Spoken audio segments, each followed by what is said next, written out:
Hello दोस्तों, story Aditya YT में आपका स्वागत है। ऐसे नोवेल सुनने के लिए चैनल को लाइक और सब्सक्राइब करें। शुरू करते हैं एक novel, strict professor part 2, chapter 21, issue की शरारत। अपने रूम की ऐसी हालत देखकर यूवी एक बार अपने रूम को देखता तो कभी इशू को, जो अपनी नीली नीली आंखों से टूकर टूकर देख रही थी, जिसके मुंह में अब भी पेस्ट्री भरी हुई थी।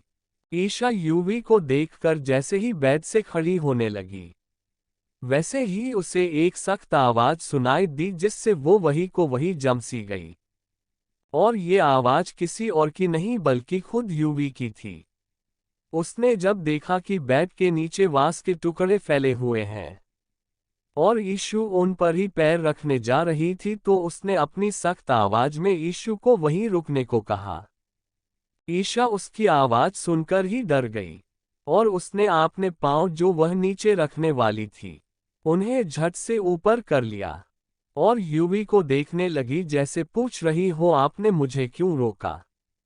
यूवी ने उसके आंखों में सवाल को समझते हुए जवाब दिया, नीचे वास के टुकड़े पड़े हुए हैं और अगर तुम पैर रखती तो तुम्हारे पैर में लग सकते हैं।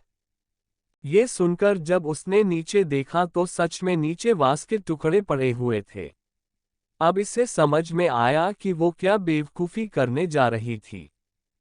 तो अब वो इस साइड से न जाकर दूसरी साइड से बेड से उतर गई। तब तक यूवी उसके पास आ चुका था। उसने उसके चेहरे को देखकर कहा, ये क्या हालत बना रखी है तुमने अपनी।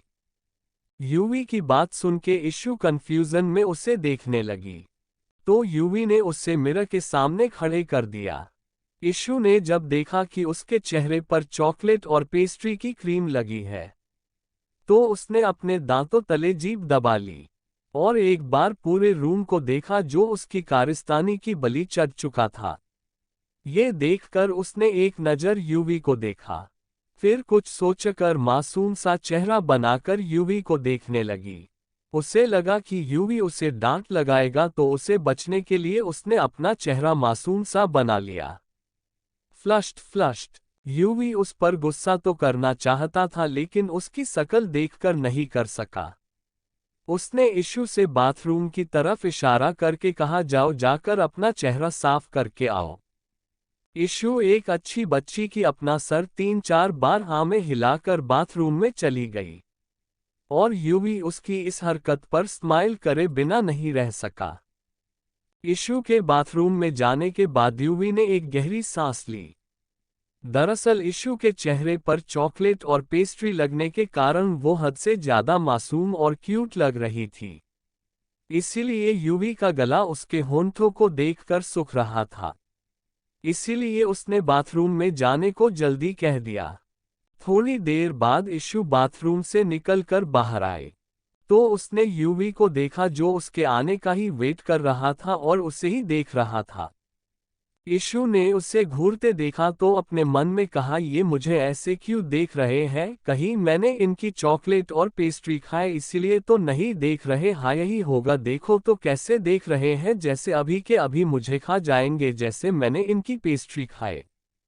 इशू ये सोचते हुए अपना मुंह बना रही थी, जिसे देखकर यूवी समझने की कोशिश कर रहा था कि ये लड़की क्या सोच रही है, और उसे उसके चेहरे को देखकर हंसी भी आ रही थी। लेकिन कमाल है, जो बंदा हंस दे, कोल्ड स्वेट स्माइल। जब इशू ने कुछ नहीं कहा तो यूवी ने कहा, क्या सोच रही हो। यूवी की आवाज सुनकर इशू अपनी ख्यालों की दुनिया से बाहर आए और यूवी को देखने लगी। उसे तो अभी भी यही लग रहा था कि यूवी उसे डांटेगा। इसीलिए उसने यूवी के और कुछ भी बोलने से पहले अपनी मासूम सी शक्ल बनाकर बोली, वो आप गुस्सा मत करना, मैंने तो बस थोड़ी सी ही आइसक्रीम शॉर्टकेक पेस्ट्री और चॉकलेट खाए हैं। इतने में तो आपका पेट भी नहीं भरता, इसीलिए उससे मैंने खा लिया। अब आप उन्हें खाते तो आपको आधे भूखे पेट रहना पड़ता, जो मैं बिल्कुल भी नहीं चाहती थी। किसी को आधे भूखे पेट रहने देना क्या अच्छा होता है, इसीलिए मैंने आपको पूरे भूखे पेट रहने दिया। अब आप मेरे जाने के बाद अच्छे से पेट भरकर खाना खा लेना।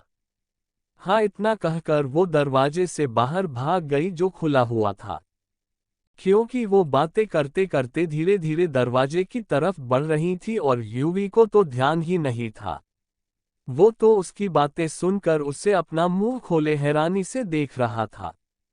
उसके जाने के बाद उसे समझ में आया कि ये लड़की उसे उल्लू बनाकर भाग गई है। कहा तो वो उसे कहना चाह रहा कि आगे से ध्यान रखना, क्लासरूम में पीरियड के बीच कुछ भी खाना मना है। ये तो वो खुद था, अगर उसके बजाय कोई और टीचर होता तो अब तक उसे अच्छी खासी पनिशमेंट मिल चुकी होती। और उसे याद भी था कि पूरी क्लास के लड़के इवन लड़कियां भी उससे ही देख रही थी। उसे जहां भी खाना दिख जाता था तो वो ये भी नहीं देखती थी कि वो अकेली है या उसके आसपास कोई और भी है। इसीलिए यूवी उसे मना करना चाहता था कि वो आगे से पीरियड के बीच क्लासरूम में न खाए। लेकिन यहाँ तो ये लड़की उसे ही उल्लू बनाकर भाग गई। यूवी ने अपने मन में कहा, ये लड़की मुझे युवराज ओबरॉय को बेवकूफ बनाकर चली गई। और रीजन भी कया देकर गई है कि मुझे आधे भूखे पेट नहीं देख सकती, इसलिए मुझे पूरे भूखे पेट रहने दिया। सीरियसली अनअम्यूज्ड। उसे तो ये देखकर पहले तो गुस्सा आया, लेकिन जब उसके बिना सर पैर वाले रीजन को याद किया तो उसे हंसी आ गई। Open mouth smile. अगर अभी कोई उसे हंसते देखता जो उसे जानता हो तो वही बेहोश हो जाता। क्योंकि सभी को पता था यूवी पिछले कई सालों से हंसना तो दूर थोड़ा सा मुस्कुराया भी नहीं है। वही इशू के अकॉर्डिंग तो वो डेविल के चंगुल से बाहर निकल आया थी और सीधा अपनी क्लासरूम में चली गई। वही स्वाति और मिष्टी परेशान हो रही थी, क्योंकि उनके अकॉर्डिंग तो इशू युवराज सर के केबिन में गई थी और अभी तक नहीं आई थी। तो उन्हें लगा कि युवराज सर ने उन्हें पनिशमेंट दे दी, इसीलिए ही दोनों परेशान थी। अब उन्हें क्या पता कि जिसके लिए वो परेशान हो रही है वो तो खुद किसी और को परेशान करके आ रही है। Cold sweat smile, cold sweat smile. Chapter 22। Ishu Mishti Swati. Mishti और स्वाति परेशान हो ही रही थी कि इतनी देर में उन्हें आते हुए इशू दिखी। और इस वक्त क्लास में उन दोनों लड़कियों के सिवा और कोई नहीं था, क्योंकि इस वक्त सभी बच्चे कैंटीन में थे। सभी का ब्रेक हो चुका था और मिष्टी और स्वाति इशू का वेट कर रहे थे। इशू के आते ही मिष्टी और स्वाति ने उसे घेर लिया और उस पर सवालों की बौछार कर दी। इस वक्त स्वाति और मिष्टी दोनों ही उसे दोनों साइड से घेर कर खड़ी थी। मिष्टी ने इशू को एक हाथ से पकड़कर अपनी साइड करते हुए कहा, इशू कहाँ थी तू इतनी देर से? तभी स्वाति ने इशू को एक हाथ से पकड़कर अपनी साइड करते हुए कहा, हाँ, और तू ठीक तो है ना? फिर से मिष्टी ने इशू को एक हाथ से पकड़कर अपनी साइड करते हुए कहा, तुझे कोई पनिशमेंट तो नहीं दी ना युवराज सर ने? फिर तभी स्वाति ने इशू को एक हाथ से पकड़कर अपनी साइड करते हुए कहा, हाय इशू, तू कुछ बोल क्यों नहीं है? अरे कुछ तो बोल, चुप क्यों खड़ी है? ऐसे ही ना जाने इतनी सी देर में कितने सवाल पूछ लिए। और अब तो इशू बिल्कुल ही फ्रस्ट्रेट हो चुकी थी। अनअम्यूज्ड, अनअम्यूज्ड, अनअम्यूज्ड, अनअम्यूज्ड। उसने लगभग दोनों से अपने हाथ छुड़वाते हुए कहा, जो इन दोनों ने एक एक कर पकड़ा हुआ था, और चिल्लाते हुए कहा, चुप हो जाओ दोनों, बिल्कुल चुप।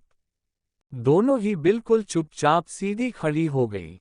इशू अपने दोनों हाथ अपने सीने पर बांधकर खड़ी हो गई और दोनों को घूरने लगी। तो इन दोनों ने अपनी बत्तीसी चमका दी। Grin grin grin green.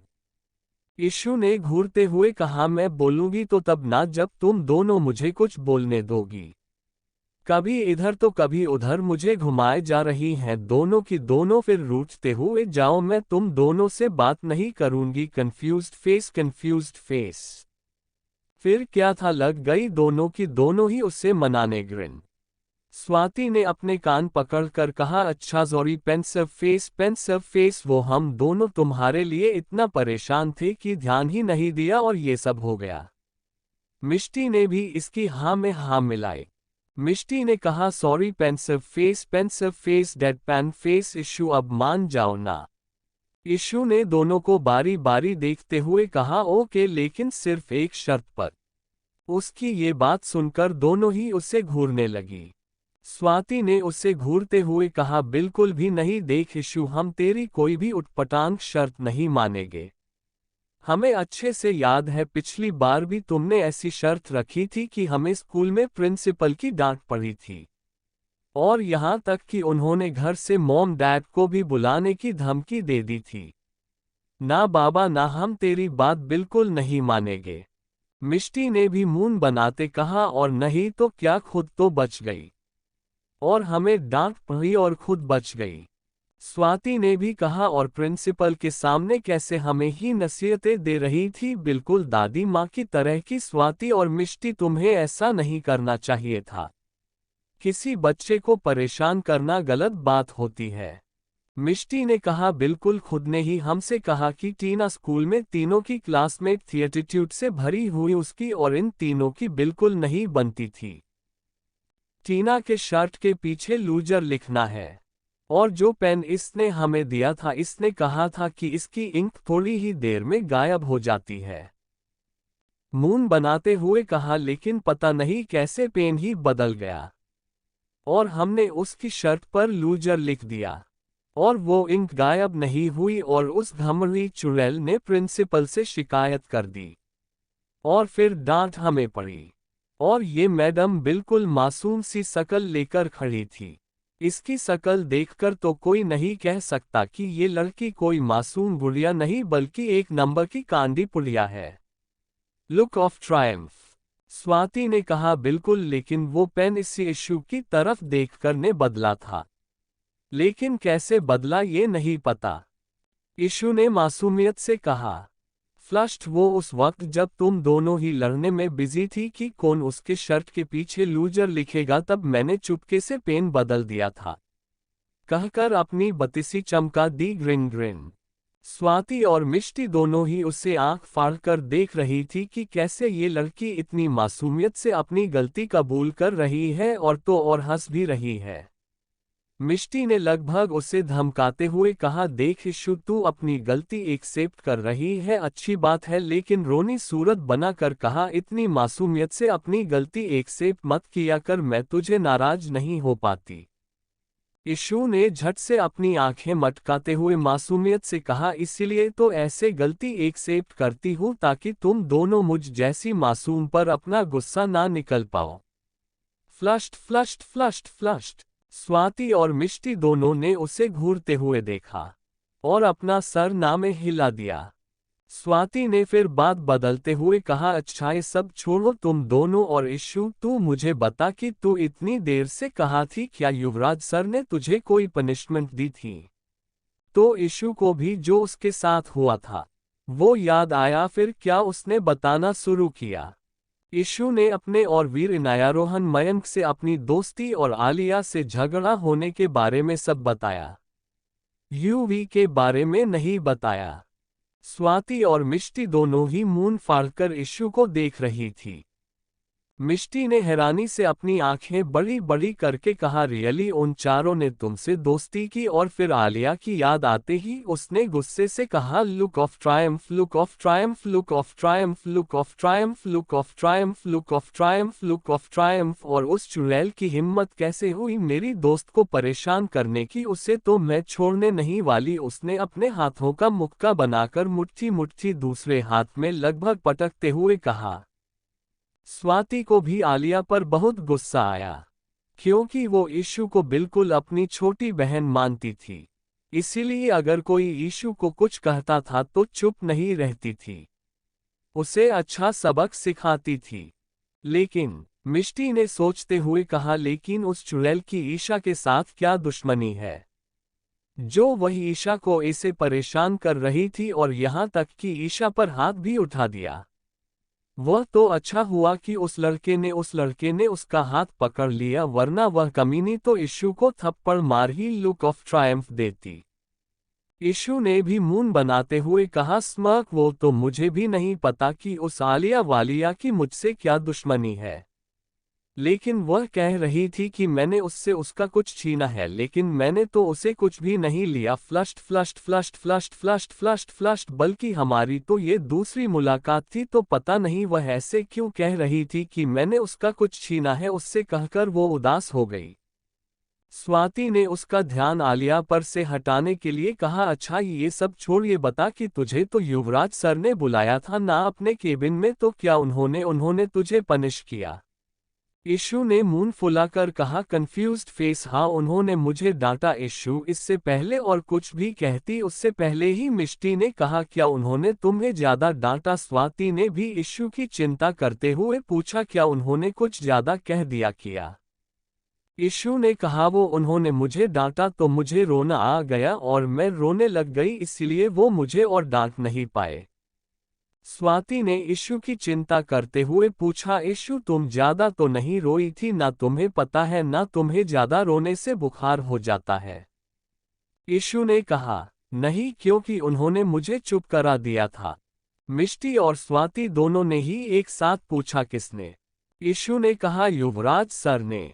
मिष्टी और स्वाति दोनों ही एक साथ चिल्लाई, क्या? Flushed flushed flushed flushed, astonished face astonished face astonished face astonished face astonished face astonished face astonished face frowning face frowning face frowning face frowning face anguished.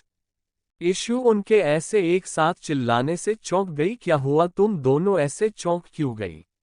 मिष्टी ने अपनी आंखें बार बार झपका कर कहा, तू सच कह रही है ना इशू, या फिर मजाक कर रही है? सच सच बता। ईशा ने अपना मुंह बनाते हुए कहा, अब इसमें मजाक बनाने जैसा क्या है? ऑफकोर्स मैं सच कह रही हूँ।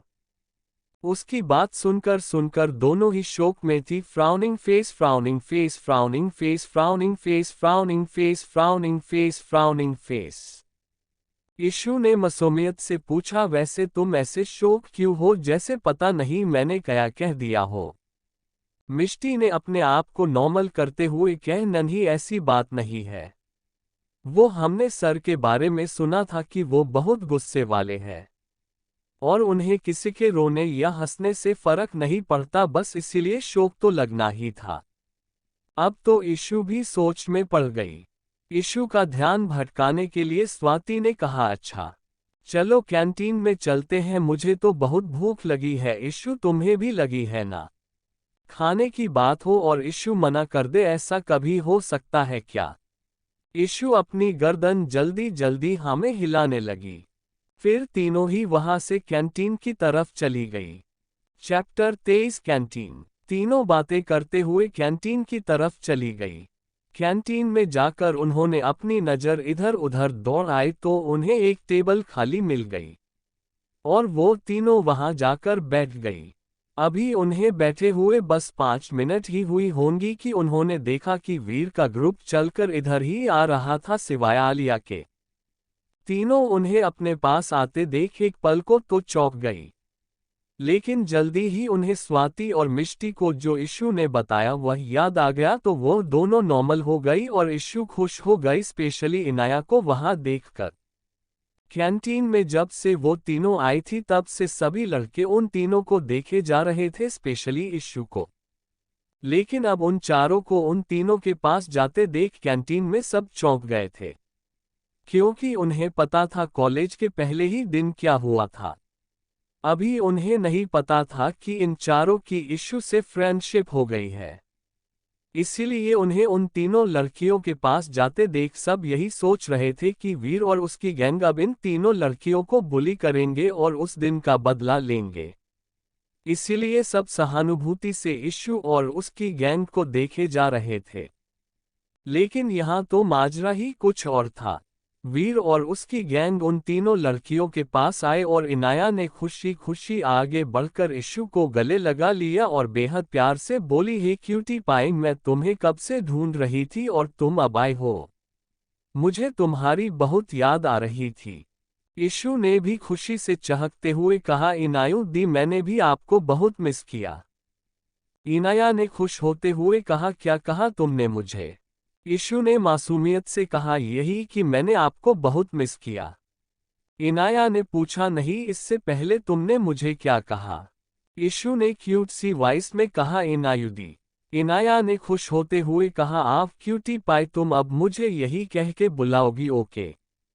इशू ने चाहते हुए कहा, ओके इनायुदी।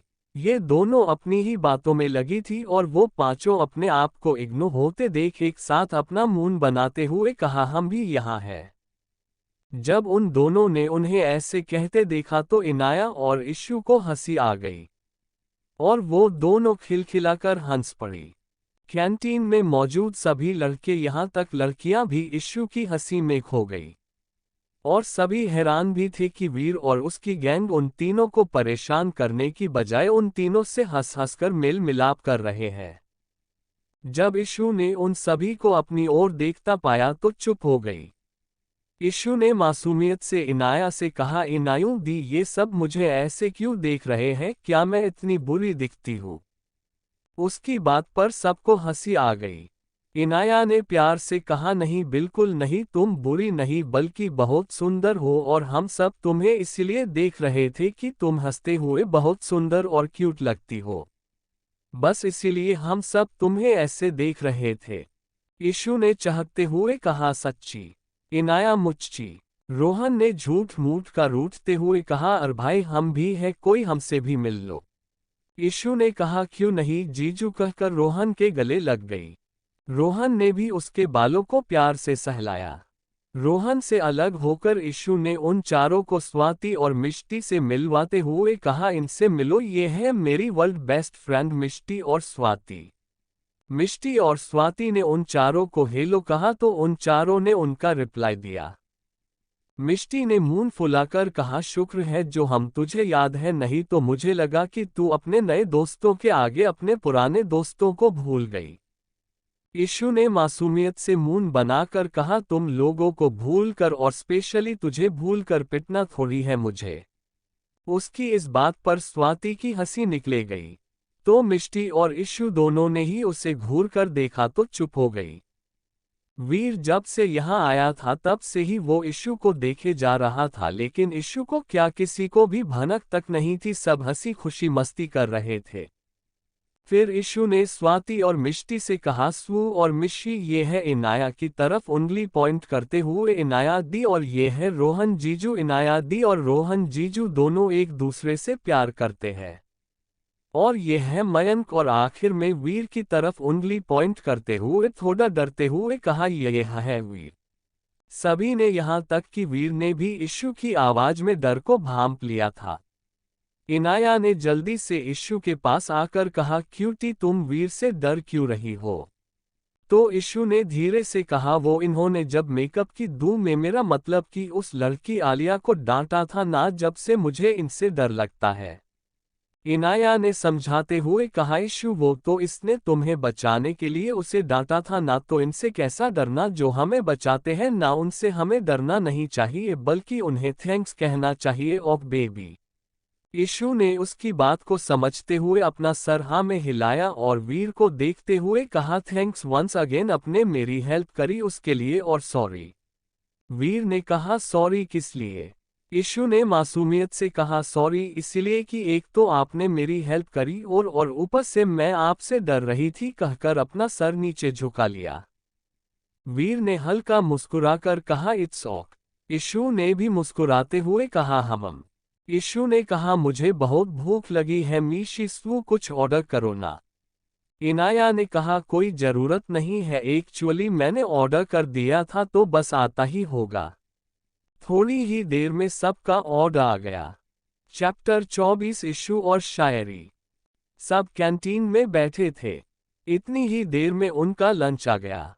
खाने में sandwich, samosa, cold drink, juice और कॉफी थी। समोसे को देखते ही इशू के मुंह में पानी आ गया और आंखों में चमक। कॉफी को देखते ही इशू ने मुंह बना लिया। दरअसल वो कॉफी ब्लैक कॉफी थी। वीर का ध्यान तो शुरू से ही इशू पर था। समोसे को देखते ही उसके मुंह में पानी आना और आंखों में चमक, और कॉफी को देखते ही मुंह बनाना। वीर ने सब देखा था। इशू ने कॉफी को घूरते हुए मुंह बनाते हुए कहा, ये कड़वी कॉफी कौन पिएगा? इनाया ने हंसते हुए कहा, क्यूटी पाई, ये कॉफी वीर की है। इशू ने अब कुछ नहीं कहा। अब उसकी नज़र टेबल पर रखे समोसे पर थी और स्वाति मिष्टी की नज़रें इशू पर। इशू समोसे को उठाकर अपनी मुंह के पास लाई ही थी और खाने ही वाली थी कि उसने देखा किसी ने उसका हाथ पकड़ रखा है। इशू ने जब अपनी गर्दन घुमा के देखा तो पाया कि उसका हाथ स्वाति ने पकड़ रखा था और वो उससे घूरे जा रही थी। स्वाति को अपनी ओर घूरता पाकर इशू ने अपने दांत देखा दिए ग्रिन ग्रिन ग्रिन। अब सबका ध्यान इशू और स्वाति की तरफ हो चुका था। स्वाति ने वैसे ही इशू को घूरते हुए कहा, वापस रखिए इसे। इशू ने बेहद मासूम सी शकल फ्लश्ड बनाते हुए मासूमियत से कहा, प्लीज वो एक खाने देना, मुझे बहुत भूख लगी है। स्वाति ने माना करते हुए कहा, तुझे भूख लगी है ना, तो ये सैंडविच की तरफ इशारा करते हुए कहा, सैंडविच खा ले, लेकिन समोसा तो मैं तुझे नहीं खाने दूंगी। स्वाति को बात सुनकर इशू का मुंह उतार गया। मयंक जो इतनी देर से चुप बैठा था, हालांकि उसके स्वभाव में ऐसा नहीं था, उसने थोड़ा नाराजगी से कहा, क्यों नहीं खाने दोगी तुम मुझसे? इशू का उतरा हुआ चेहरा देखकर कहा, देखो तो कैसे तुमने मेरी न्यू फ्रेंड को सैड कर दिया। मैं बिल्कुल बर्दाश्त नहीं करूंगा कि कोई मेरी फ्रेंड को अपसेट करे। और समोसे कम थोड़ी है जो तुम ऐसे कर रही हो, और अगर कम पड़े भी तो कैंटीन यही है और आ जाएंगे।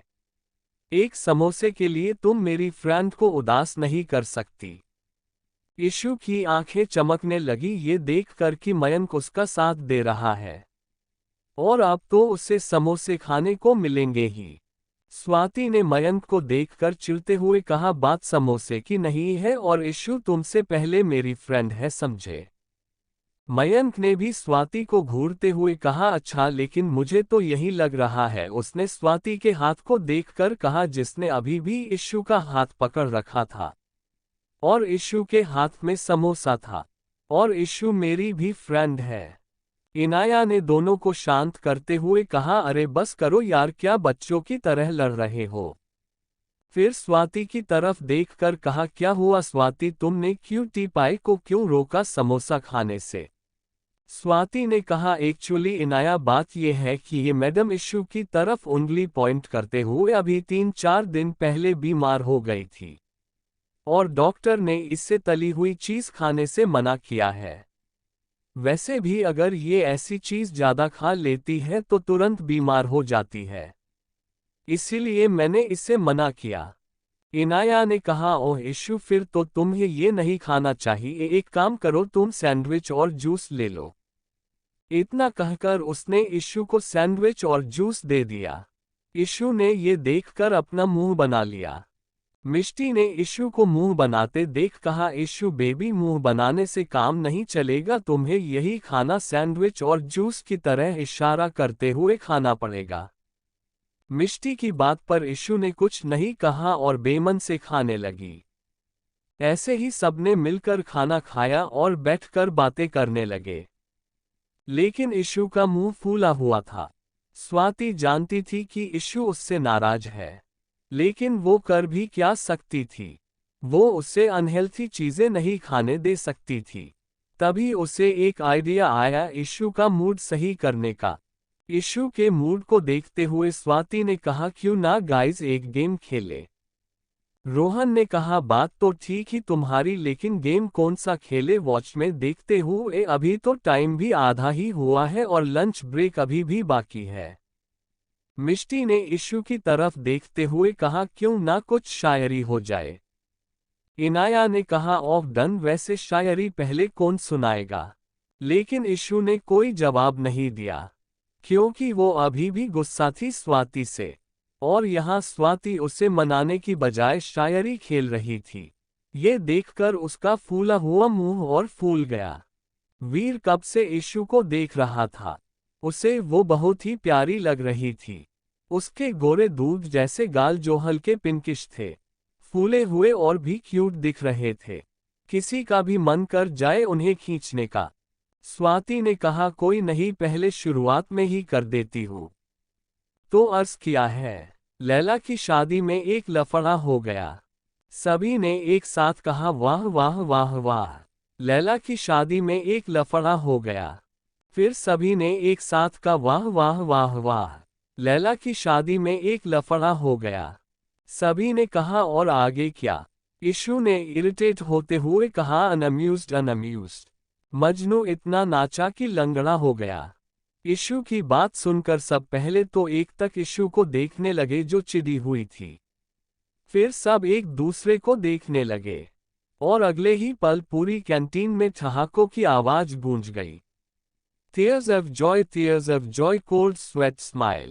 स्वाति को पता था कि जब तक इशू उससे नाराज है उसकी शायरी पूरी नहीं होने देगी। सब के सब हंसते हुए लोटपोट हुए जा रहे थे। वहीं जिसने भी कैंटीन में उनकी शायरी सुनी थी उनका भी यही हाल था। और जिन्होंने नहीं सुना था वो कंफ्यूजन और हैरानी में उन्हें देख रहे थे। और इशू का मुंह बना हुआ था। इनाया ने बेमुश्किल अपनी हंसी रोकते हुए कहा हा हा हा हा बेबी डॉल वाह वाह तुमने हा हा हा क्या शायरी सुनाई है हा हा हा मेरी तो हंसी ही नहीं रुक रही हा हा हा हा हा।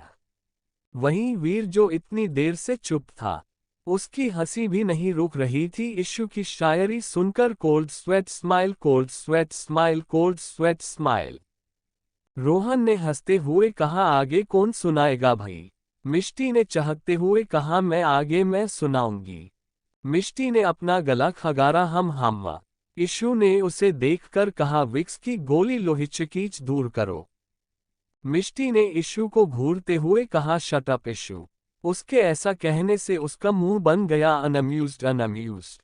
मिष्टी ने कहना शुरू किया अर्ज किया है। जब तिरछी नजरों से उन्होंने हमें देखा तो हम मदहोश हो गए।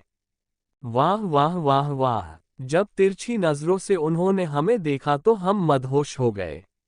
वाह वाह वाह वाह। इशू ने मिष्टी को घूरते हुए कहा। जब पता लगा उनकी नजरें ही तिरछी है तो हम बेहोश हो गए। एक बार फिर कैंटीन में ठहाकों की आवाज गूंज गई। Cold sweat smile cold sweat smile cold sweat smile. लेकिन इस बार कैंटीन में मौजूद सभी ने इशू की शायरी सुनी थी जिससे सभी हंसे जा रहे थे। Cold sweat smile tears of Joy tears of Joy. अब तो सभी का हंस हंस कर और भी बुरा हाल था। Cold sweat smile tears of Joy cold sweat smile. Mayank ने हंसते टीयर्स ऑफ जॉय हुए कहा हा हा हा गुड जॉब न्यू फ्रेंड हा हा हा हा हा। बदले में इशू ने भी हल्की सी मुस्कान उससे पास की क्योंकि मयंक ने तो उसे कोल्ड स्वेट स्माइल सपोर्ट किया था। अब वो अलग बात है कि उसे समोसे खाने को फिर भी नहीं मिले ग्रिन। चैप्टर 25 शायरी और मीठी चॉकलेट। सभी का हंस हंस कर बुरा हाल था। मयंक ने कहा हा हा हा अब कौन सुनाएगा भाई? इनाया ने कहा मुझे तो कोई शायरी वायरी नहीं आती इशू अब तुम सुनाओ तुम बेस्ट शायरी सुनाती हो। प्लीज मना मत करना। इशू अब इनाया को मना नहीं कर पाए और उसने कहा ओक। इशू ने शायरी सुनाते हुए कहा अर्ज किया है आपकी सूरत मेरे दिल में ऐसे बस गई है। सभी ने कहा वाह वाह वाह वाह। आपकी सूरत मेरे दिल में ऐसे बस गई है। फिर से सभी ने कहा वाह वाह वाह वाह। जैसे छोटे से दरवाजे में भैंस फंस गई है। वाह वाह वाह वाह वाह वाह वाह वाह। सभी के ठहाकों की आवाज एक बार फिर गूंज गई। रोहन ने कहा हाँ हाँ अब मेरी बारी अब मैं शायरी सुनाऊंगा। सभी ने अपना अपना सर हिला दिया क्योंकि उनसे कुछ बोला ही नहीं जा रहा था। सबकी हंसी ही नहीं रुक रही थी। Cold sweat smile cold sweat smile cold sweat smile cold sweat smile. Rohan ने अपना गला खगारा और कहना शुरू किया अर्ज किया है। मयंक ने कहा वाह वाह वाह वाह। रोहन ने चिढ़ते हुए कहा पहले बोलने तो दे साले। मयंक ने मुंह बनाते हुए कहा सॉरी यू कंटिन्यू। रोहन ने दोबारा कहना शुरू किया अर्ज किया है। आपकी स्माइल ने सारा जहां हिला दिया। वाह वाह। आपकी स्माइल ने सारा जहां हिला दिया। वाह वाह। इशू ने बीच में टपकते हुए कहा कोमा से जगे पेशेंट को परमानेंट सुला दिया। वाह वाह। सभी का हंस हंस कर बुरा हाल हो गया था। Cold sweat smile cold sweat smile. Inaya ने हंसते हुए कहा, हा हा हा क्यूटी पाई तुमने, हा हा हा तुमने यहाँ पर पूरी कैंटीन ही हिला दी, हा हा हा। वो सब हंस ही रहे थे कि इशू ने मासूमियत से रोहन से कहा, सॉरी वो मैंने आपकी भी शायरी खराब कर दी। रोहन ने हंसते हुए कहा, हाँ है नॉट एट ऑल। स्वाति ने कहा, गाइस क्लास का टाइम हो गया है, अब हमें चलना चाहिए। सब उठकर जाने लगे, लेकिन इशू वही बैठी थी। वो नाराज जो थी स्वाति से। स्वाति ने उसे ऐसे मुंह फुला कर बैठे हुए देखकर अपना सर हिला दिया और अपनी पॉकेट में से उसने एक चॉकलेट निकाली और ईशा को दे दी और कहा, अब तो मान जाओ इशू, आई एम सॉरी, मैं क्या करती अगर तू फिर बीमार हो जाती तो। चॉकलेट को अपनी आंखों के सामने देखकर ईशा आंखें चमकने लगी और वह सारी नाराजगी भुलाकर उसने झट से स्वाति के गले लगते हुए एक्टिंग करते हुए कहा, इट्स ओके, बड़े बड़े शहरों में छोटी मोटी गलतियां होती रहती हैं। इतना कहकर इशू ने उसके गाल पर एक किस थ्रोइंग किसेस कर दी। अब स्वाति खुश थी कि इशू उससे नाराज नहीं है। थोड़ी ही देर में सब अपनी अपनी क्लासरूम में थे। ऐसे ही बाकी सारी क्लासेस होती रही और कॉलेज टाइम पूरा हो गया। सभी क्लासेस अटेंड करके क्लासरूम से बाहर आए। सभी की क्लासेस हो चुकी थी। मिष्टी, स्वाति और इशू तीनों ही क्लासरूम से साथ बाहर निकली। इशू और मिष्टी किसी बात पर बहस कर रही थी और स्वाति उन्हें लाचारी से देखते हुए उनके साथ ही आ रही थी। जब स्वाति से और बर्दाश्त नहीं हुआ तो उसने थोड़ा नाराजगी के साथ तेज आवाज में कहा, बस करो, तुम दोनों क्या बच्चों की तरह लड़े जा रही हो? तुम दोनों में ही अक्ल नाम की चीज नहीं है। फिर की तरफ देखकर, और मिशी तुम एटलीस्ट, मैं तुमसे तो समझदारी की उम्मीद कर सकती हूँ, लेकिन तुम भी सब कुछ भूल कर बच्चों जैसे लड़ रही हो। तुम तो इशू से बड़ी हो ना, फिर भी ऐसे झगड़ रही हो जैसे 6 साल की बच्ची हो। इशू का चलता है क्योंकि उसमें इतनी समझ नहीं है, लेकिन तुम तो समझदार हो। मिष्टी उसकी बात सुनकर कुछ नहीं बोली, क्योंकि गलती तो उसकी ही थी। लेकिन इशू ने मुंह फूलते हुए स्वाति से कहा, तो तुम्हें मैं क्या नासमझ लगती हूँ? मिष्टी ने झट से कहा, यह भी कोई पूछने की बात है? मिष्टी की बात पर स्वाति और इशू दोनों ने उसे घूरा, तो मिष्टी चुप हो गई। स्वाति ने पूछा, आखिर क्यों झगड़ रही थी तुम दोनों? मिष्टी ने स्वाति को घूरते हुए कहा, यह सवाल तुझे पहले नहीं पूछना चाहिए था। स्वाति ने भी वैसे ही जवाब दिया, लगता है तुझे और डांट खाने का मन कर रहा है। मिष्टी ने मुंह बनाते हुए कहा, बता रही हूँ, डरा क्यों रही है? फिर नौटंकी करते हुए कहा, तेरी डांट से अगर मुझे हार्ट अटैक आ गया तो बेचारे मेरे इकलौते माँ बाप अनाथ, मेरा मतलब बेऔलाद हो जाएंगे। कहते हुए अपने झूठे आंसू पोंछने लगी। इशू ने कंफ्यूजन में अपना सर खुजलाते हुए कहा, फ्लश्ड, माँ बाप तो इकलौते ही होते हैं, दौलौते किसके होते हैं? मिष्टी ने उसे घूर कर देखा तो इशू हड़बड़ाते हुए बोली, मतलब दो दो किसके होते हैं, सबके इकलौते ही होते हैं। स्वाति ने मिष्टी को घूरते हुए कहा, बंद करो अपनी ये नौटंकी, अब बताओ बात क्या थी जो तुम झगड़ रही थी? मिष्टी ने मासूम बनते हुए कहा, कुछ नहीं, वो मैं तो इशू को बता रही थी ज्यादा चॉकलेट नहीं खानी चाहिए वरना दांतों में जर्म्स लग जाते हैं।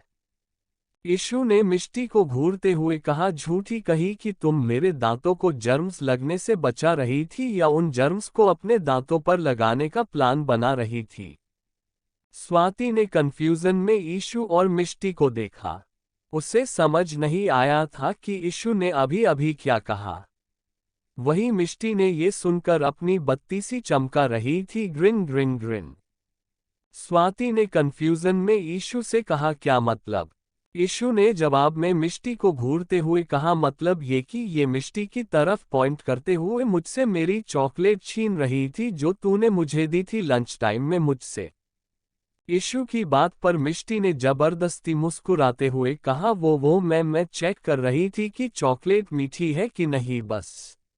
इशू ने मिष्टी को घूरते हुए कहा, चॉकलेट मीठी ही होती है। मिष्टी ने इशू की तरफ देखकर कहा, नहीं, चॉकलेट कड़वी भी होती है। स्वाति ने कहा, बस करो दोनों, तुम फिर से शुरू हो गई दोनों की दोनों। अब मुझे चॉकलेट के ऊपर और बहस नहीं चाहिए कि चॉकलेट मीठी थी कि नहीं। Chapter 26 devil. शाम हो चुकी थी। इशू, स्वाति और मिष्टी अपने अपने घर आ चुकी थी। और उधर युवराज भी कॉलेज से निकल गया था। लेकिन वो घर ना जाकर कहीं और ही चला गया था। और कहाँ गया था ये तो आपको बाद में ही पता चलेगा। इधर इशू के घर। इशू अपने घर आकर सीधा किचन में चली गई। और उसकी मम्मी जो उसके इशू लिए जो स्नैक्स बना रही थी, उन्हें किचन में जाकर हक कर लिया। इशू ने ये सब चुपके से किया था, जिससे उसकी मॉम को पता न चले। और वही उसकी मॉम उसके ऐसे अचानक ही हक करने से डर गई। जब उन्होंने पीछे मुड़कर देखा तो इशू उन्हें ही अपनी नीली नीली आंखों से टुकुर टुकुर मासूमियत से देख रही थी और मुस्कुरा रही थी। इशू को देखकर उसकी मॉम ने उसके कान पकड़ लिए और कहा, शैतान लड़की, तुम कभी बाज नहीं आओगी ना अपनी हरकतों से। ऐसे कोई डराता है क्या? इशू ने अपने कान पर हाथ रखा जिसे उसकी मॉम ने पकड़ रखा था और कहा, मम्मा, दर्द हो रहा है, प्लीज छोड़िए मेरे कान को, आप तो ऐसे मेरे कान खींचकर उखाड़ ही देंगी। सोचिए जब आपको कैसा लगेगा जब सब आपको कहेंगे कि इसकी बेटी बिना कान की है। इतना कहकर उसने अपना मुंह बना लिया। इशू की मॉम ने इशू का कान छोड़कर कहा, बदमाश लड़की, जाओ अपने रूम में, मैंने आज तुम्हारे फेवरेट स्नैक्स बनाए हैं, पहले फ्रेश होकर आओ जाओ। इशू उनकी बात मानकर अपने कमरे में चली गई और थोड़ी ही देर में ही वह फ्रेश होकर नीचे आ गई। उसके बाद उसने खाना खाया और इशू ने आज जो जो कॉलेज में हुआ वो बताया। ऐसे ही उनकी बातें होती रही। और इधर शाम का वक्त ओबरॉय मेंशन में यूवी की मॉम ने यूवी के डैड से कहा, सुनिए जी, यूवी अभी तक नहीं आया। आज वो लोग भी आने वाले हैं और वो किसी भी वक्त यहाँ पहुँच सकते हैं। और ऐसे में अगर युवराज यहाँ नहीं होगा तो उन्हें बुरा लग सकता है। यूवी के डैड ने कहा, अब हम कर ही क्या सकते हैं? ये लड़का सिर्फ अपनी सुनता है और अपने मन की करता है। और वैसे भी आप तो जानती है उसे कि उसे कितना गुस्सा आता है जब कोई काम उसके अकॉर्डिंग न हो तो। और यहाँ तो मिस्टर मेहता उनकी बेटी और यूवी के रिश्ते की बात करने के लिए आ रहे हैं। और अगर उन्होंने यह बात यूवी के सामने कह दी तो उसका गुस्सा मिस्टर मेहता पर फूट पड़ेगा। और मैं ऐसा नहीं चाहता। इससे अच्छा वो यहाँ नहीं हो तो अच्छा है। कम से कम हम उनसे ये तो बहाना बनाकर कह देंगे कि वो जरूरी काम से कहीं गया है, इसीलिए यहाँ डिनर पर नहीं है। लेकिन अगर यूवी ने उनसे कुछ कह दिया तो खामखा बात बढ़ जाएगी।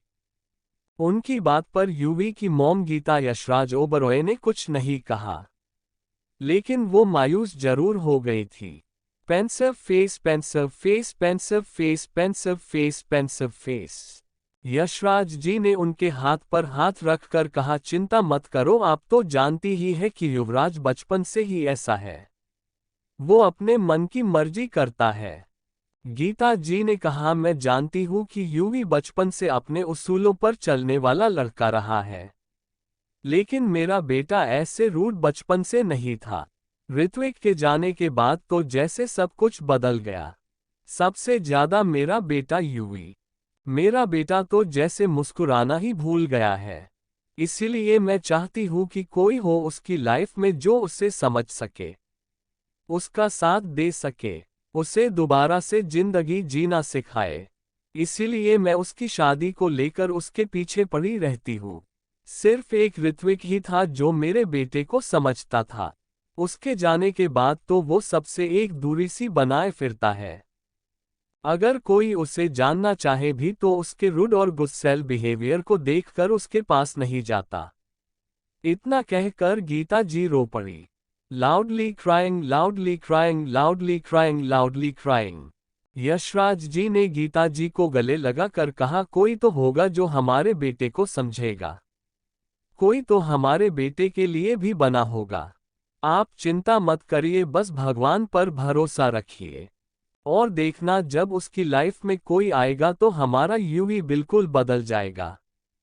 यूवी की मम्मा ने कहा कोई आएगा तो तब ना, जब वो किसी को आने देगा अपनी लाइफ में। और यूवी बदल जाएगा, इसकी तो मैंने उम्मीद ही छोड़ दी है। यूवी के डैड ने कहा वो तो वक्त ही बताएगा।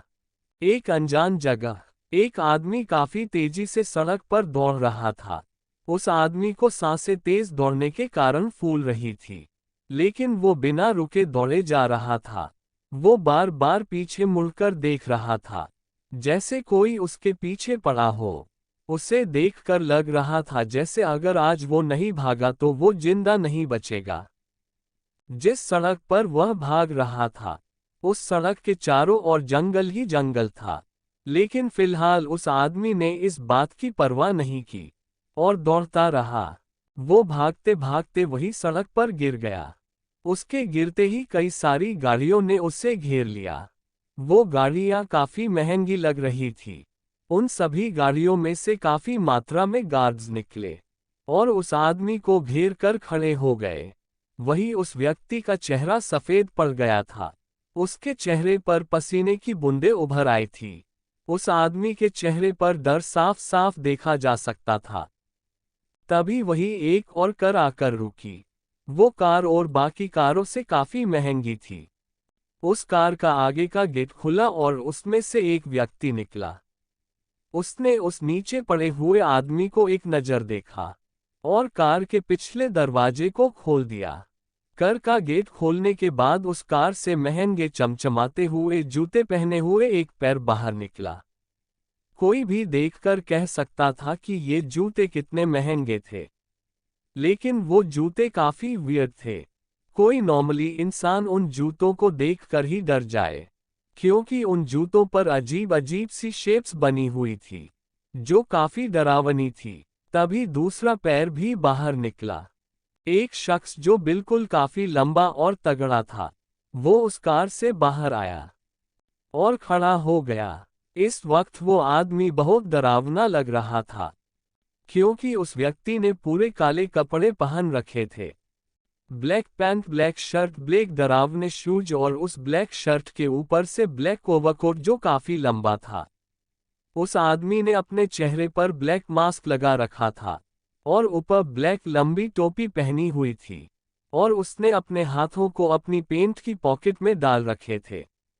लेकिन उसे और भी डरावना बनाता था उसका मास्क, जिस पर स्माइल विद हॉर्न्स डेविल के चिन्ह छपे हुए थे, जिससे वो मास्क और भी डरावना लगता था। और उस टोपी के ऊपर डेविल लिखा हुआ था।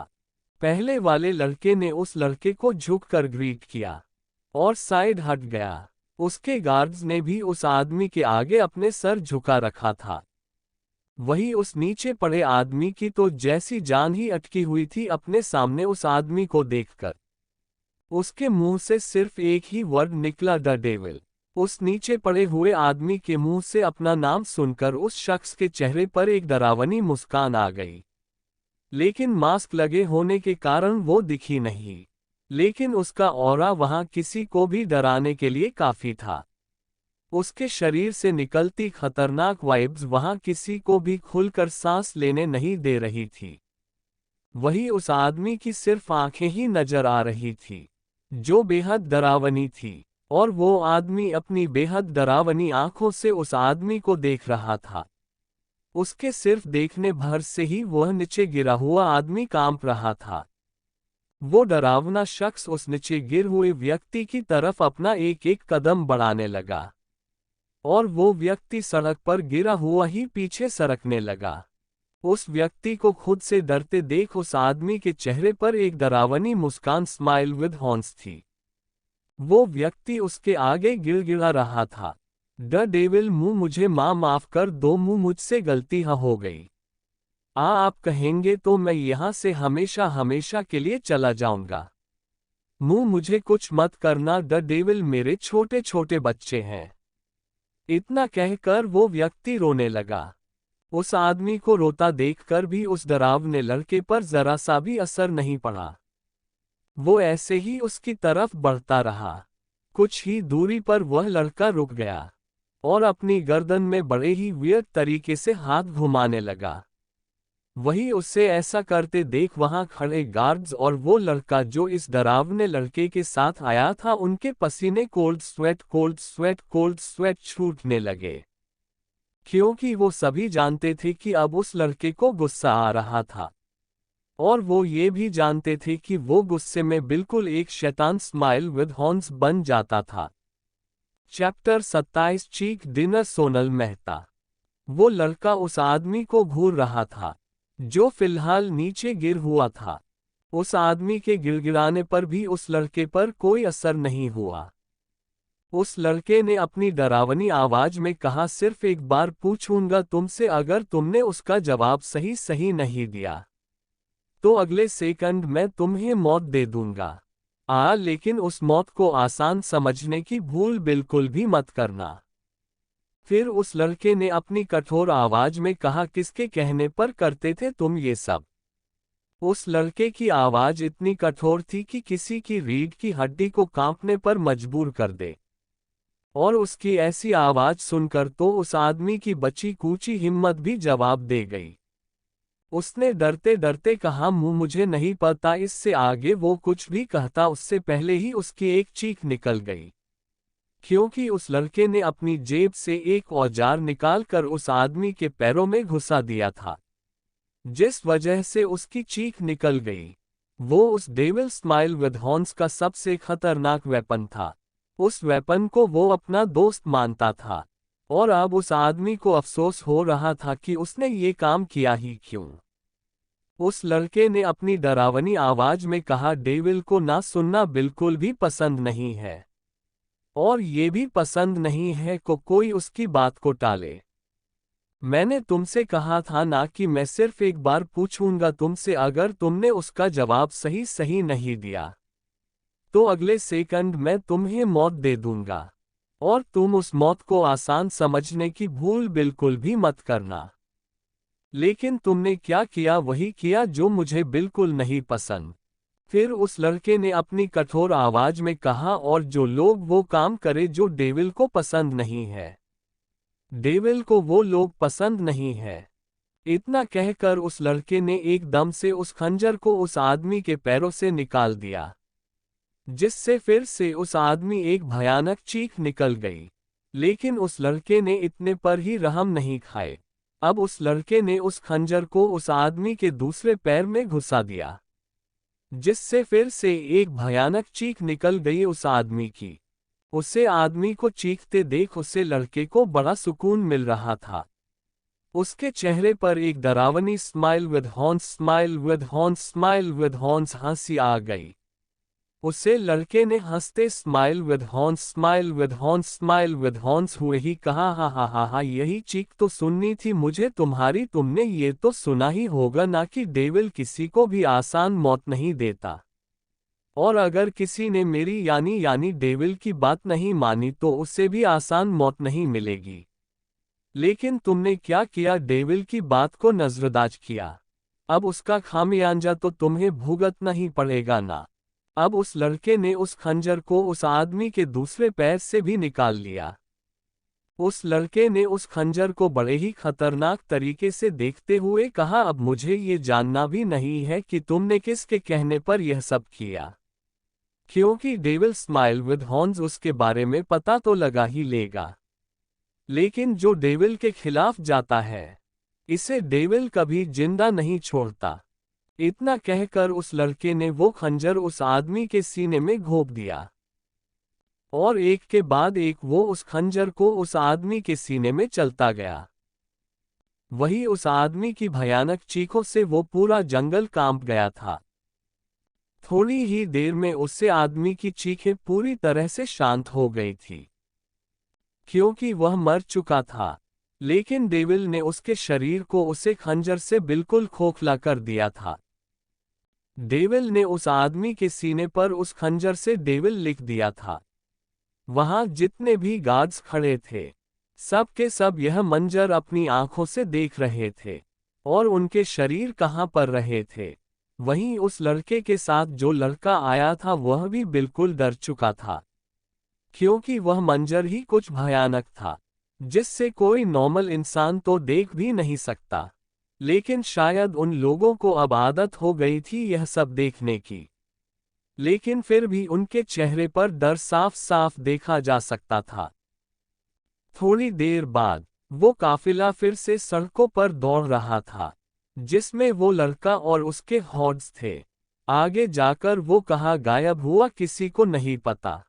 और इधर ओबरॉय मैंशन के आगे एक कार आकर रुकी। उस कार से एक आदमी बाहर निकला। उनकी उम्र यही 47-48 के आसपास थी। और उनके बाद उस कार से एक लड़की और बाहर निकली। उस लड़की की उम्र 25 के आसपास थी। उस लड़की के चेहरे पर दुनिया भर का घमंड था, जो मेकअप लगाने के बाद भी साफ साफ झलक रहा था। और उस लड़की की नजरें एकटक ओबरॉय मैंशन पर टिकी हुई थी। वो आदमी और कोई नहीं बल्कि मिस्टर मेहता थे। और वो लड़की उनकी बेटी सोनल मेहता थी। उस लड़की ने इस वक्त एक शॉर्ट ड्रेस पहन रखी थी, जो डिनर के हिसाब से तो बिल्कुल नहीं थी। और उसके चेहरे पर बोल्ड मेकअप था। उसे देखकर लगता रहा था जैसे वो किसी पार्टी में आए हो। मिस्टर मेहता और उनकी बेटी सोनल मेहता ओबरॉय पेंशन के अंदर चले गए। सोनल की आंखें तो ओबरॉय मैंशन की चकाचौंध देख ही बाहर आने को हो रही थी। वहीं इस वक्त ओबरॉय मैंशन के अंदर सोफे पर पूरी ओबरॉय फैमिली बैठी थी, सिर्फ यूवी को छोड़कर। यूवी इस वक्त वहां नहीं था। सोफे पर यूवी के डैड यशराज जी, यूवी की मॉम गीता जी और आयुष आशी बैठे हुए थे। तभी उन्हें किसी की आवाज सुनाई दी, आंटी। सब ने उधर गेट की तरफ देखा जहां से आवाज आई थी। उधर से मिस्टर मेहता और उनकी बेटी सोनल मेहता दोनों आ रहे थे। यहां सोनल को ऐसे इन कपड़ों में देखकर सबको अजीब लगा, क्योंकि वो ड्रेस काफी शॉर्ट थी और डिनर के लिए तो बिल्कुल भी परफेक्ट नहीं थी। लेकिन किसी ने कुछ नहीं किया। लेकिन यहां सोनल को देखकर आयुष और आशी का मुंह जरूर बन गया था। इन दोनों को सोनल बिल्कुल भी पसंद नहीं थी। सोनल ने गीता जी से कहा, हेलो आंटी, कैसी है आप? यूवी की मॉम ने एक झूठी स्माइल के साथ कहा, मैं तो ठीक हूँ बेटा, तुम बताओ तुम कैसी हो? उसे डिनर पर यह सब पहन कर आते देख गीता जी को अच्छा नहीं लगा था। वैसे वो काफी खुले विचारों की थी, लेकिन डिनर पर ऐसे कपड़े शोभा नहीं देते। सोनल ने कहा, मैं भी ठीक हूँ आंटी। फिर यशराज जी की तरफ देखकर, कैसे हैं अंकल आप? यशराज जी ने मुस्कुराकर कहा, बिल्कुल ठीक। मिस्टर मेहता और यशराज जी ने एक दूसरे से हाथ मिलाया और मिस्टर मेहता ने गीता जी को भी ग्रीट किया। सोनल ने आयुष और आशी से कहा, हाय आयुष, हाय आशी, कैसे हो तुम लोग? आयुष और आशी ने भी बुझे मन से उसे रिप्लाई दिया, हाय। आयुष ने धीरे से बुदबुदाते हुए कहा, अब तक तो ठीक थे, लेकिन तुम्हें देखने के बाद नहीं है अनअम्यूज्ड। आयुष की बात आशी ने सुन ली थी, जिससे उसे हंसी तो आ रही थी, लेकिन उसने खुद को कंट्रोल किया। लेकिन सोनल को सुनाई नहीं दी, इसीलिए उसने कहा, कुछ क्या तुमने? आयुष ने हड़बड़ाते हुए कहा, हाँ हाँ, मैंने वो कहा कि अब तक तो ठीक थे, लेकिन तुम्हें देखने के बाद और भी ठीक हो गए हैं। सोनल ने एटीट्यूड से कहा, ये तो तुमने सही कहा, सब सोनल मेहता को देखकर ही ठीक हो जाते हैं। सोनल की बात पर आयुष का मुंह बन गया। उसने अपने मन ही मन कहा, हाय बड़ी नकल उतरते हुए सब सोनल मेहता को देखकर ही ठीक हो जाते हैं। अगर मॉम ने नहीं कहा होता ना तुम्हें अभी बता देता मैं। आए बड़ी नक्चरी, मेकअप को दुकान दुकान भी कहना गलत होगा, पूरी मेकअप को कंपनी बनकर आए है। गीता जी ने कहा, बातें तो सब होती रहेंगी, पहले डिनर कर लेते हैं। सोनल ने कहा, आंटी युवराज कहाँ है? गीता जी ने कहा, यूवी यहाँ नहीं है, वो किसी काम से गया हुआ है। सोनल में बुझे मन से कहा, हम। आयुष ने मन ही मन कहा, अच्छा हुआ जो भाई यहाँ नहीं है, वरना ये नकचरी अनअम्यूज्ड उनसे ही चिपकी रहती। अभी भी कैसे पूछ रही थी, नकल उतरते हुए आंटी युवराज कहाँ है। उसके बाद किसी ने कुछ नहीं कहा तो गीता जी ने कहा चलिए डिनर कर लेते हैं। सभी ने उनकी बात पर सहमति जताई और डाइनिंग टेबल की तरफ चल दिए।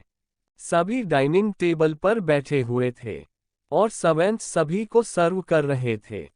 थोड़ी देर बाद सबका खाना हो गया था और वो हाल में सोफे पर बैठे हुए थे। सोनल पूरे मेंशन को अपनी ललचाए आंखों से देख रही थी। चैप्टर 28 यूवी का सोनल को इग्नोर करना। सोनल में अपने मन ही मन कहा, बस एक बार मेरी युवराज से शादी हो जाए तो जल्द ही मैं इस ओबरॉय मेंशन की मालकिन बन जाऊंगी। फिर ये सब कुछ मेरा हो जाएगा। लेकिन उससे पहले मुझे युवराज की मॉम को शीशी में उतरना होगा। और जब मैं युवराज की मॉम की पसंद बन जाऊंगी तो वो खुद अपने बेटे से मेरी शादी कराएंगी और फिर युवराज को मुझसे शादी करनी ही होगी। अब तो युवराज मुझे भाव भी नहीं देता, लेकिन अपनी मॉम के कहने पर तो उसे मुझसे शादी करनी ही पड़ेगी और फिर बनूंगी मैं इस रियासत की मल्लिका। ये सब कहते वक्त सोनल के चेहरे पर एक तीखी मुस्कान थी। वो अपनी बातों में एक्स्ट्रा चाशनी गोलकर गीता जी से बातें करने लगी। वही आयुष और आशी अपना मुंह बनाए उसे ही देख रहे थे। आयुष ने आशी के कान में कहा, ये जहर उगलने वाली नागिन अचानक से मीठी नागिन कैसे बन गई। आशी ने भी उसी तरह उसके कान में कहा, भूल मत, नागिन नागिन ही होती है, चाहे जहर उगलने लगी हो या चाशनी उगलने वाली, और उसका काम होता है डसना। आशीष ने भी उसकी बात ऐसे अपना सर हिलाया जैसे आशी ने उसे ना जाने कितनी बड़ी बात बताई हो। वो सभी बातें कर ही रहे थे कि ओबरॉय मेंशन के आगे 2-3 लग्जरियस कार आकार रुकी। उसमें से यूवी बाहर निकला और बाकी की कार में कुछ गार्ड्स थे। बाहर गाड़ियों को आवाज सुनकर गीता जी ने मुस्कुराते हुए कहा, लगता है यूवी आ गया है। वही युवराज का नाम सुनकर सोनल के चेहरे पर तीखी मुस्कान आ गई। सोनल ने अपनी बालों की लटों से खेलते हुए अपने मन ही मन कहा, चलो इतना सज संवर कर आने का कुछ फायदा तो हुआ, वरना मुझे तो लगा था जैसे तुम आओगे ही नहीं यूवी। देखना जब तुम मुझे ऐसे देखोगे ना तो तुम्हारी नजरें मुझ पर ही टिक जाएंगी। आफ्टर ऑल इतनी खूबसूरत जो हूं मैं, एंड आई एम श्योर कि तुम मुझे देखने के बाद अपनी पलकें तक नहीं झपका पाओगे। ये सब कहते हुए सोनल के चेहरे पर एक डेविल स्माइल थी। और एक चीज और थी जो थी ओवर कॉन्फिडेंस। यूवी अपने पूरे रोब से बिना किसी एक्सप्रेशन के साथ चलता हुआ अंदर आया। यूवी बहुत हैंडसम था और उसका एटीट्यूड उसकी हैंडसमनेस में 4 चांद लगाता था। ऐसे ही थोड़ी ना लड़कियां उसके ऊपर मरती थी। उसकी स्टाइल, उसका एटीट्यूड, उसकी चाल, उसका ऑरा, सब कुछ उसे सबसे अलग बनाता था। सोनल तो यूवी को देखकर जैसे अपनी पलकें तक झपकाना बोल गई। कहाँ तो वो सोच रही थी कि यूवी उसे देखकर अपनी पलकें झपकाना ही भूल जाएगा, लेकिन यहाँ तो उल्टा ही हो रहा था। सोनल खुद यूवी को देखकर अपनी पलकें झपकाना भूल गई थी। घर के अंदर आते ही यूवी को कुछ अजनबी लोग दिखाई दिए। वही अपने सामने मिस्टर मेहता और उनकी बेटी को देखकर उसकी भावें सिकुड़ गई। उसे कल की सारी बातें याद आ गई। उसे अच्छे से याद था कि उसकी मॉम उसकी शादी इसी लड़की से करने की कह रही थी। यूवी के मन में बस यही चल रहा था, आखिर ऐसा क्या देखा मॉम ने इस लड़की में जो वो इस रंग-बिरंगी छिपकली से मेरी शादी कराना चाहती थी। यूवी ने उन सब को इग्नोर किया और ऊपर स्टेयर्स की तरफ जाने लगा, क्योंकि यूवी का रूम सबसे ऊपर वाले फ्लोर पर था। यूवी अभी जा ही रहा था कि उससे मिस्टर मेहता की आवाज आई। मिस्टर मेहता ने कहा, तुम कहाँ जा रहे हो युवराज, आओ यहाँ हमारे साथ बैठो। यूवी उनके टोकने से रुक गया था। यूवी ने बिना किसी एक्सप्रेशन के साथ कहा, I am tired, I need to rest, that's why I can't join you. Yuvi ने इतना कहा और अपने रूम की तरफ चला गया। अब मिस्टर मेहता कुछ नहीं कह सके। क्योंकि उन्होंने भी सुना था कि युवराज बहुत गुस्से वाला है और वो सिर्फ वही करता है जो उसको अच्छा लगे, जो उसका मन करे। वही यूवी की मॉम ने बात संभालते हुए झूठी मुस्कान के साथ कहा, वो बहुत काम होता है ना दिन भर, इसलिए थक गया होगा।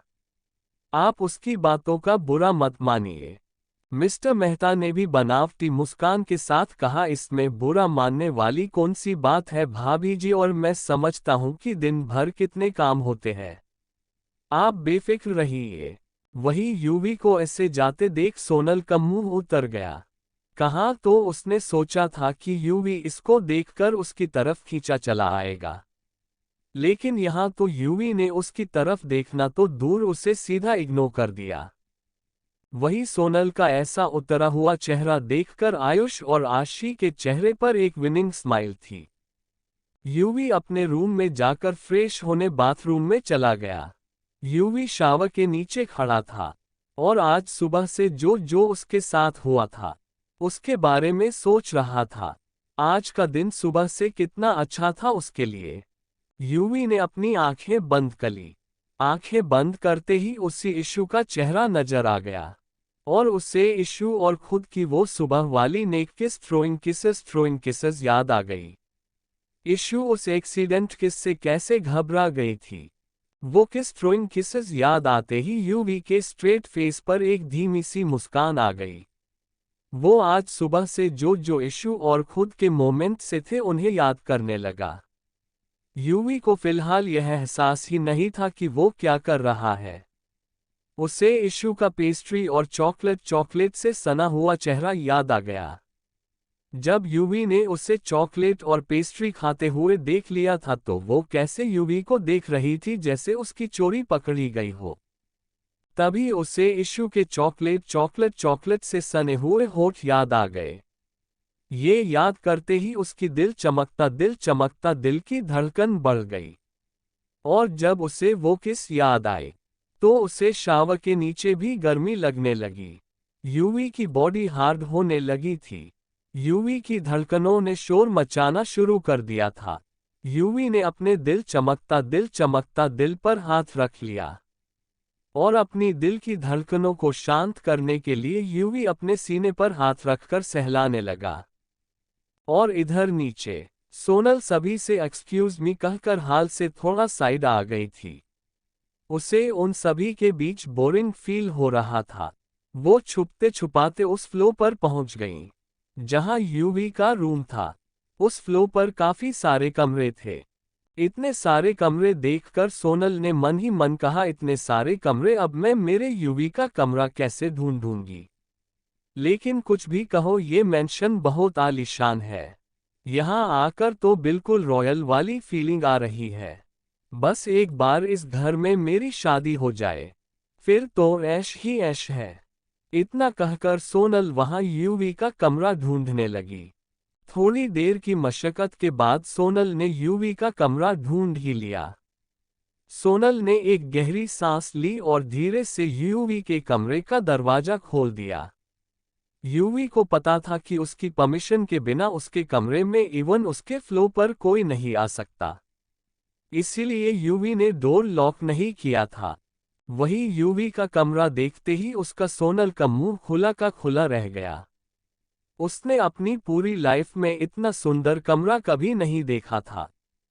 वही तभी यूवी अपनी कमर पर एक टॉवल लपेट कर बाहर आया। सोनल का ध्यान जो कमरे को देखने में था, उसकी नजर यूवी पर पड़ी और वो मंत्रमुग्ध होकर यूवी को देखने लगी। यूवी इस वक्त बहुत हॉट लग रहा था। उसने अपनी कमर पर एक टॉवल लपेट रखा था। उसकी ऊपरी बॉडी पर एक भी कपड़ा नहीं था, जिससे उसकी मस्कुलर चेस्ट साफ दिख रही थी। उसकी बॉडी देखकर कोई भी कह सकता था कि यूवी ने अपनी बॉडी पर कितनी मेहनत की होगी। और ऊपर से उसके बालों से टपकती पानी की बूंदें उसकी मस्कुलर चेस्ट पर गिर रही थी और चेस्ट से होती हुई उसके 8 पैक एब्स से होते हुए नीचे फिसल रही थी, जो अर्थ को और हैंडसम और हॉट बना रही थी। सोनल पूरी तरह से यूवी में खोई हुई थी। वही अब यूवी का ध्यान भी सोनल पर गया। और उसे अपने कमरे में देखकर यूवी की आंखें गुस्से से लाल हो गए। उसने अपने जबड़ों को भींच लिया। आखिर इस लड़की की हिम्मत कैसे हो गई उसके कमरे में बिना उसकी परमिशन के आने की, और कैसे अब बेशर्मों को तरह याद रही है। यूवी को अपनी बॉडी पर सोनल की नजरें महसूस करके गुस्सा आ रहा था। उसकी आंखें गुस्से से लाल हो गई थी। यूवी को सोनल से पता नहीं क्यों घिन आ रही थी। अक्सर उसे लड़कियों से ऐसे ही घिन आती थी। उसे लड़कियों की प्रेजेंस अपने आसपास बिल्कुल भी नहीं पसंद थी। लेकिन इशू के साथ सब कुछ अलग था। यूवी को इशू का देखना, उसे छूना यूवी को सुकून देता था। यूवी को इशू से घिन नहीं आती थी। चैप्टर 29। यूवी ने खोली सोनल की पोल। यूवी को इशू को देखकर सुकून मिलता था। उसे इशू का देखना कभी बुरा नहीं लगा, और ना ही इशू का छूना बुरा लगा। लेकिन यहाँ सोनल का छूना तो दूर, यूवी को सोनल का खुद को इस तरह देखना भी अच्छा नहीं लग रहा था। यूवी को आंखें गुस्से से लाल हो चुकी थी। इस समय अगर कोई भी उसे देखता तो पक्का बुरी तरह डर जाता। लेकिन फिलहाल उसे यहाँ देखने वाला कोई नहीं था, सिवाय एक के, और वो थी सोनल। लेकिन सोनल का ध्यान उसके चेहरे पर नहीं था। उसका ध्यान तो इस वक्त यूवी के ब्रॉड चेस्ट और 8 पैक एब्स पर था। वो यूवी को देखते हुए अपने होठों को बाइट करने लगी। जब यूवी ने उसे ऐसे करते हुए देखा तो अब तो उसका गुस्सा आउट ऑफ कंट्रोल हो गया। यूवी ने लगभग गुस्से से चिल्लाते हुए कहा, तुम्हारी हिम्मत कैसे हुई मेरे कमरे में बिना मेरी परमिशन आने की? वही सोनल जो मदहोशी से यूवी को देखते हुए अपने होठों को काट रही थी। यूवी की ऐसे गुस्से भरी आवाज सुनकर कांप गई। उसने यूवी के चेहरे को तरफ की देखा जो अब तक गुस्से से लाल हो गया था, और उसकी आंखें आग उगल रही थी। उसकी आंखों को देखकर सोनल अंदर तक कांप गई थी। सोनल को जवान ना देते देख यूवी ने दहाड़ते हुए कहा, मैंने पूछा तुम्हारी हिम्मत कैसे हुई मेरे कमरे में बिना मेरी परमिशन आने की, और अंदर आना तो दूर ऊपर से अपनी थरकापन भी दिखा रही हो। यूवी की आवाज इतनी डरावनी, सख्त और कठोर थी कि सोनल की हिम्मत ही नहीं हुई कुछ भी बोलने की। उसकी आखिर की बात सुनकर सोनल को नजरें झुक गई थी। सोनल ने थोड़ी सी हिम्मत करते हुए कहा, यूवी वो मुंह मुझे तुमसे बात करनी थी इसलिए। सोनल आगे कुछ भी कहती उससे पहले ही यूवी ने उसकी बात को काटते हुए अपनी कठोर आवाज में कहा, don't call me Yuvi, only my own people have the right to call me Yuvi and you not one of them, understand? मुझे यूवी मत कहो। मुझे यूवी कहने का हक सिर्फ मेरे अपनों को है, और तुम उनमें से नहीं हो, समझी? हालांकि सोनल को डर लग रहा था, लेकिन फिर भी उसने कोशिश करते हुए कहा।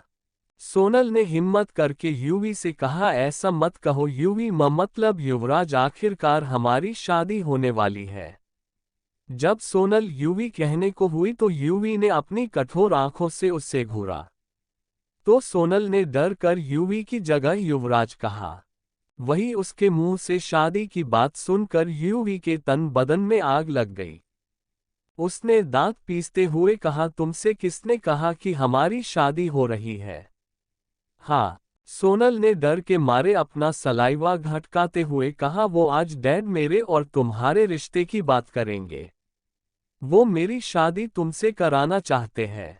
वो बात तो तुमसे करना चाहते पर तुम रुके ही नहीं, इसलिए डैड यशराज अंकल से बात करेंगे। यूवी ये सुनकर बौखला गया।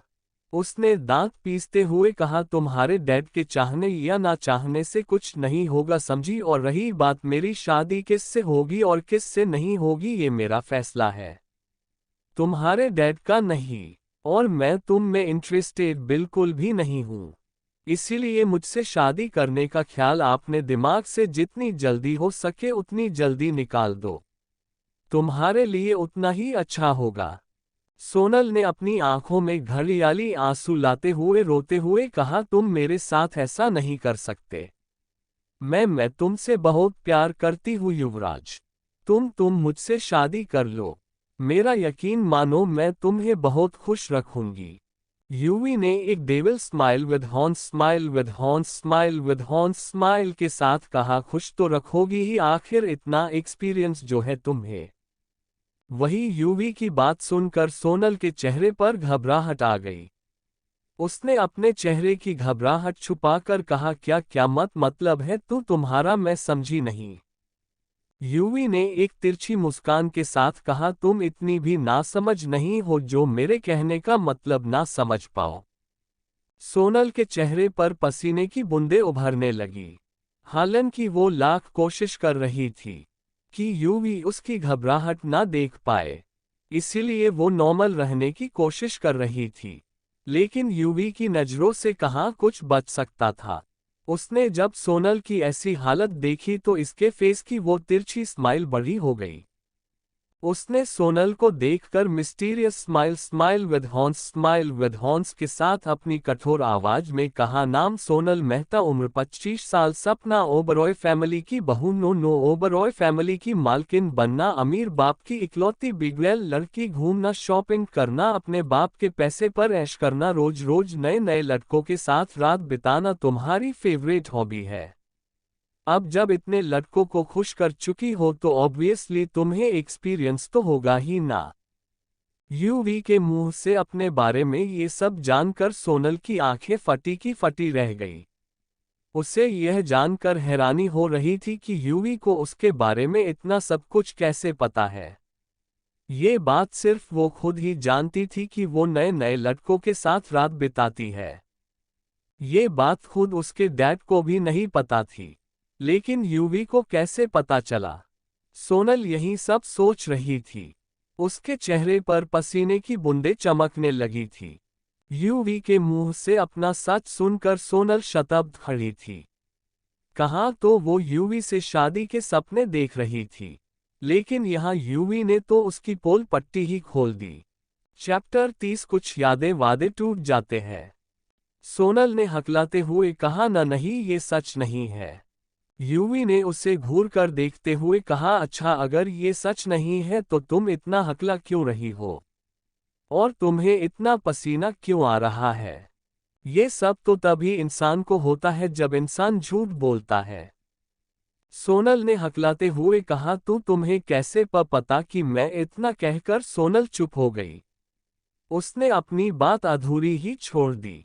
यूवी ने एक मिस्टीरियस स्माइल के साथ कहा, युवराज ओबरॉय के लिए कुछ भी पता करना चुटकियों का खेल है।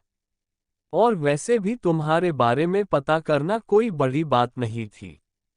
तुम रोज जिस क्लब में जाती हो और वहां जो जो करती हो वो मुझे सब पता है। सोनल ने हिम्मत करते हुए कहा, तुम मेरे बारे में इतनी जानकारी रख रहे हो, लगता है मुझे पसंद करते हो। सोनल की बात सुनकर यूवी जोर जोर से हंसने स्माइल विद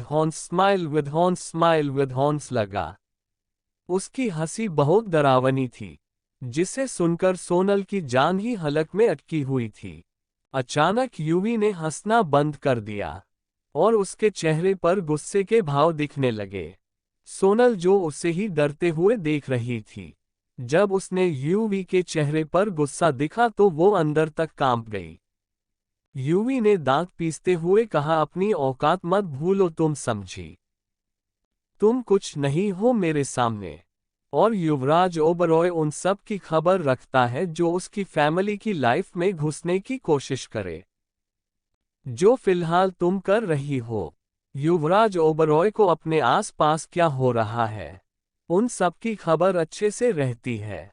इसीलिए अपने आप को स्पेशल समझना बंद करो, जो तुम हो नहीं। और अब अपनी ये सड़ी हुई शकल उठाओ और दफा हो जाओ मेरे रूम से। तुम खुद को लकी मानो जो मेरे कमरे में बिना मेरी परमिशन के आकर भी वापस जिंदा जा रही हो। यूवी ने सब इतनी खतरनाक तरीके से कहा था कि सोनल डरकर 2 कदम पीछे हो गई। लेकिन सोनल गई नहीं, क्योंकि वो यूवी से इस कदर डर गई थी कि उसके पैरों ने उसका साथ ही नहीं दिया। उसे ना जाता देख यूवी चिल्लाया, I said get out from here. UV के ऐसे चिल्लाने से सोनल डरकर बाहर की तरफ जाने लगी।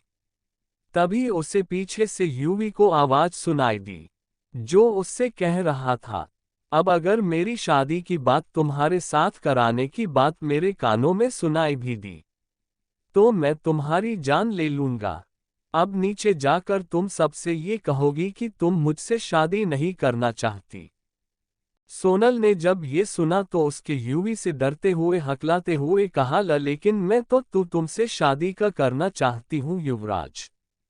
युवराज ने अपने दांत पीसते हुए गुस्से से कहा, आई डोंट केयर कि तुम क्या चाहती हो क्या नहीं, लेकिन मैं तुमसे शादी करना नहीं चाहता और अब तुम नीचे जाकर सबसे यही कहोगी कि तुम मुझसे शादी नहीं करना चाहती।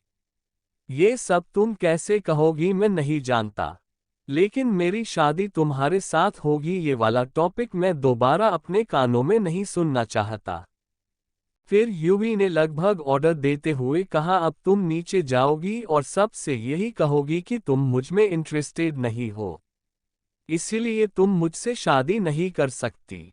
और अगर तुमने ऐसा नहीं कहा तो फिर यूवी सोनल को धमकाते हुए बोला, जो गुल तुमने खिलाए हैं वो सब मुझे तुम्हारे डैड को बताने में टाइम नहीं लगेगा, और सुना है कि वो हॉट पेशेंट है। जब उन्हें पता चलेगा कि उनकी लड़की शादी से पहले ही अलग लड़कों के साथ संबंध बनाती है, और यहाँ तक कि वो एक बार प्रेग्नेंट भी हो चुकी है, तो सोचो उनका क्या होगा। और अगर ये बात बाहर किसी को भी पता चली तो क्या होगा, ये सब तुम्हें अच्छे से पता है कि लोग तुम्हें किस नज़र से देखेंगे। सोनल यूवी की धमकी से बहुत डर चुकी थी। उसने डरते हुए रोते लाउडली क्राइंग हुए कहा, नहीं तुम ऐसा नहीं कर सकते।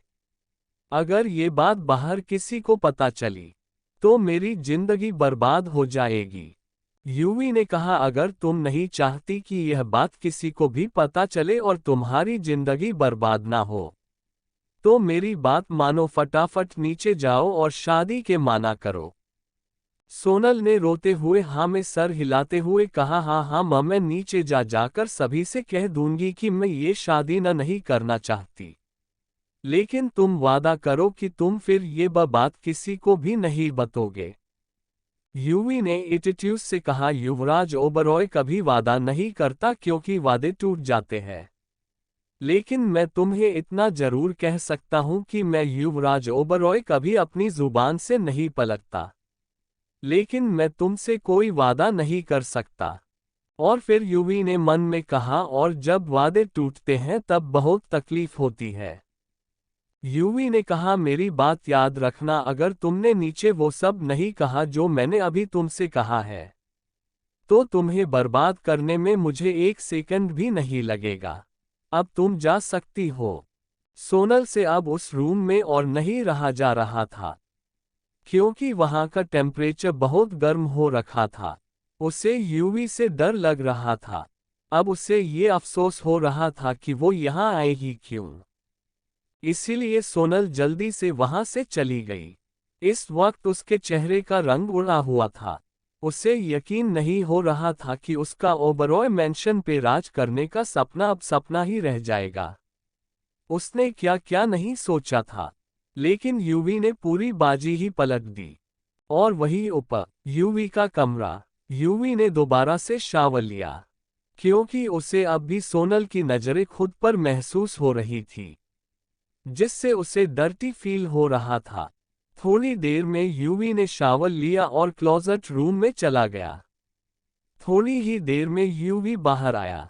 इस वक्त उसने अपने कपड़े पहन लिए थे।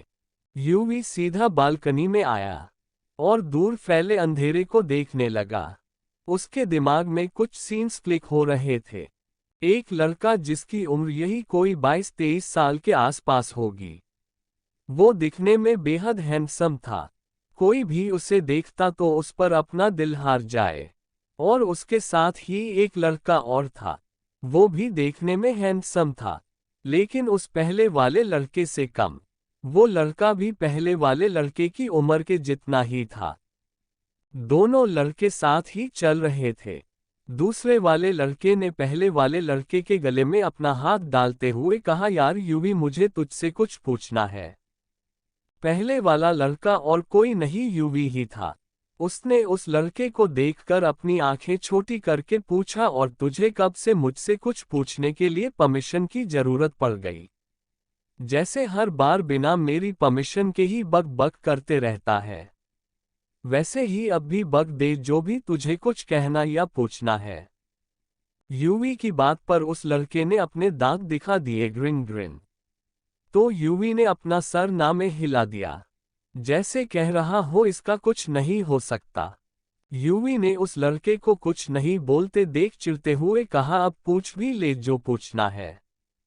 उसकी बात पर उस लड़के ने मुंह बनाकर कहा, वो तो मैं तुझसे पूछ ही लूंगा, लेकिन तू ये बता, ये तू बात बात पर चिढ़ता क्यों रहता है?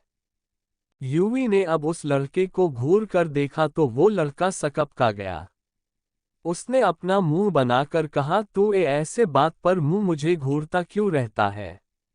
माँ कसम एकदम खड़ूस लगता है। यूवी ने कहा, क्या कहा तुमने मुझे? उस लड़के ने हड़बड़ा कर जबरदस्ती ग्रिन ग्रिन ग्रिन मुस्कुराते हुए कहा, कुछ नहीं, कुछ भी तो नहीं कहा मैंने, मैं तो ये कह रहा था कि तुम कितने खूबसूरत हो। यूवी ने उस लड़के को अजीब नजरों से घूरा और उस लड़के से दांत पीसते हुए कहा, खूबसूरत लड़कियां होती है और लड़के हैंडसम होते हैं। बेवकूफ, क्या तुम्हें इतना भी नहीं पता?